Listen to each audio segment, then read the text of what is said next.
Hello YouTube, it's hotter than that outside, like about 5 more degrees. We're sitting at 80, we're ready to quit. It's still warped. We actually hammered and dished it in the way it was before.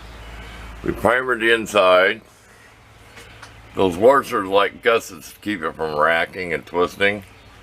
We had to hire these up a couple inches more because they were shorter when we cut them. It's somewhat level on the table. We did take a measurement here and here on each leg. But nasty to weld. What a challenge to use that little stick welder on little thin stuff. And these are some of the better welds. We have some flux core wire ordered. It's cheaper that way than going to some of the stores. I found some that I hope it's a good brand. I'll let you know when I get it. There you go. It's all primered inside.